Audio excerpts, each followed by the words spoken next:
Round 3 kualifikasi Piala Dunia tinggal menyisakan beberapa minggu saja. PSSI serta Sinteyong masih mengupayakan segala cara untuk terus menambah kekuatan Indonesia guna bersaing mengamankan 1 tiket Piala Dunia. Setelah mendaftarkan Martin Paes, PSSI berjanji akan menambah 2 hingga 3 pemain lagi. Melihat siasat tersebut, beberapa orang meyakini jika timnas Indonesia bakal menjadi tim kejutan di round 3 nanti. Bahkan legenda timnas Belanda yakin kalau Indonesia bisa lolos ke Piala Dunia. Dan melihat dukungan penuh itu membuat negara tetangga seperti Malaysia dan Vietnam makin panas.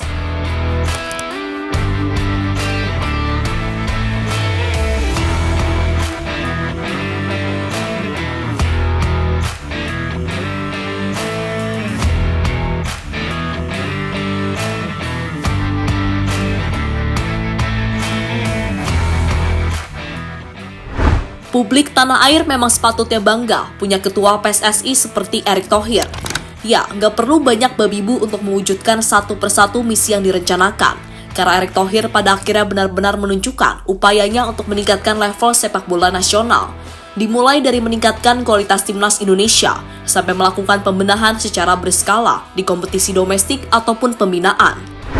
Lalu Pak Erick juga ingin menanamkan sebuah legasi yang nantinya bisa dilanjutkan oleh ketua PSSI selanjutnya di masa depan. Intinya sebagai ketua, beliau ingin melakukan yang terbaik bagi kemajuan sepak bola Indonesia secara menyeluruh. Dan harus diakui juga kalau sejauh ini Pak Erick benar-benar telah memikat hati semua pecinta sepak bola Indonesia. Terutama untuk bisa semangat lagi mendukung timnas. Yang sebelum ini bayangin sendiri aja sih gimana horornya. Lihat sepak bola Indonesia aja udah males, namun kini bangga pol.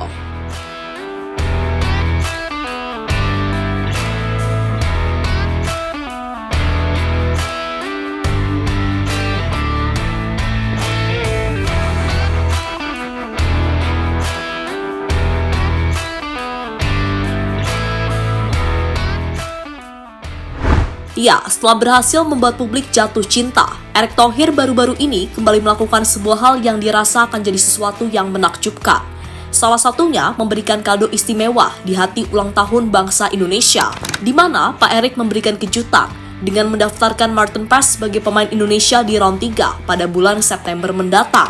Dan sebelum itu, Pak Erick juga bertemu secara langsung dengan Duta Besar Kerajaan Belanda untuk Republik Indonesia, Lambert Grijs. Yang mana pembahasannya kurang lebih sama saat ketika beliau bertemu Sekjen KNVB, Kees de Jong, yaitu soal kerjasama antara Indonesia-Belanda yang mencakup berbagai aspek, di mana salah satunya tentu saja sepak bola. Dan dengan pertemuan ini, rasa-rasanya pertandingan antara Indonesia melawan Belanda akan benar-benar terwujud. Sebab bagaimanapun Pak Erick pernah berkata akan berusaha setiap tahunnya mendatangkan satu tim kuat untuk main melawan Indonesia. Akan tetapi, perlu diingat juga kalau jadwal Indonesia versus Belanda harus benar-benar disesuaikan dengan kalender FIFA. Karena bagaimanapun Indonesia saat ini masih fokus untuk menghadapi round 3 kualifikasi Piala Dunia. Namun apapun itu, bila kesempatan uji coba itu beneran terrealisasi, maka ini bisa jadi ajang yang pas untuk membalas dendam atas kekalahan 3-0 di 2013 yang lalu, sekaligus membuktikan jika timnas yang sekarang jauh lebih bagus mainnya.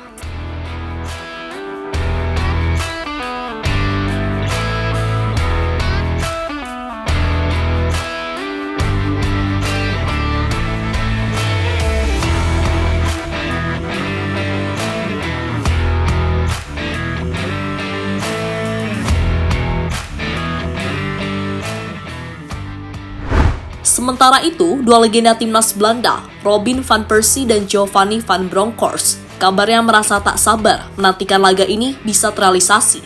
Sebab bagaimanapun ini akan jadi pertandingan yang sangat menarik, karena pastinya timnas Indonesia pasti sudah jauh lebih kuat ketimbang 2013 lalu. Karena bagaimanapun sekarang juga diisi banyak sekali pemain berdarah Indo-Belanda. Nah, menurut Van Persie, sebagaimana dilansir dari TV One News, kalau perkembangan timnas Indonesia di era sekarang arahnya sudah benar, terlebih dengan manuver PSSI dan mencari pemain diaspora berkualitas serta potensial. Van Persie merasa kalau progres timnas Indonesia sungguh-sungguh menjanjikan, meski ya tadi isinya banyak pemain keturunan dan Belanda juga. Senang melihat perkembangan timnas Indonesia yang meski dipenuhi pemain keturunan dari Belanda. Dengan materi pemain yang banyak dari Belanda, tentu saja mereka akan memberikan kejutan di masa depan, ucap Van Persie.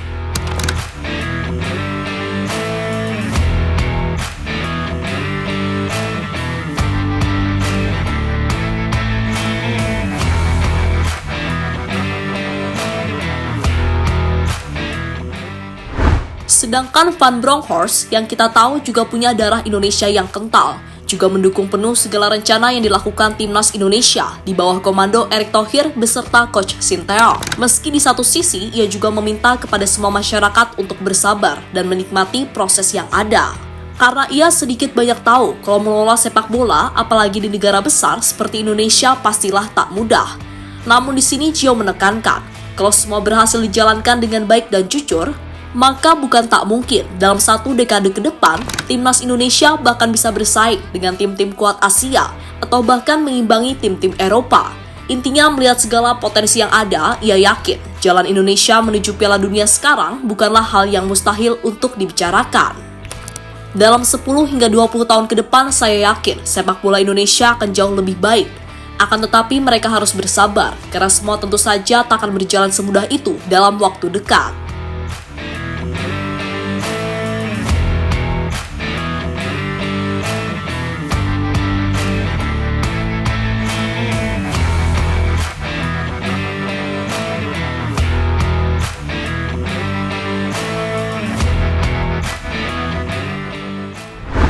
Jika semua rencana PSSI dan Sinteyong terlaksana sesuai rencana, dengan Ole dan Kevin Dix bergabung dengan skuad Garuda untuk round 3 kualifikasi Piala Dunia 2026, jelas bukan hal mustahil bagi timnas Indonesia untuk bersaing dengan tim-tim macam Arab Saudi, Australia, atau Bahrain hingga Cina.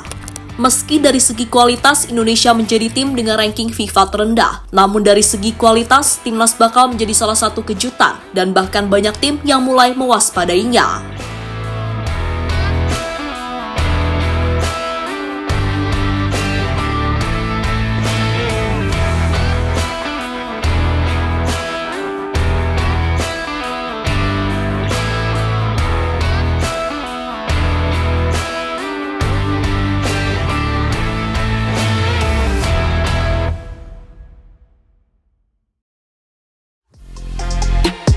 Halo, izin iklan sebentar ya guys. Jadikan ruangmu bernuansa timnas. Temukan beragam poster dinding, sepak bola dan timnas dengan desain menawan, kualitas premium dan harga yang tidak akan menguras kantong. Segera klik link Shopee di deskripsi video ini dan dukung timnas dengan sepenuh hati.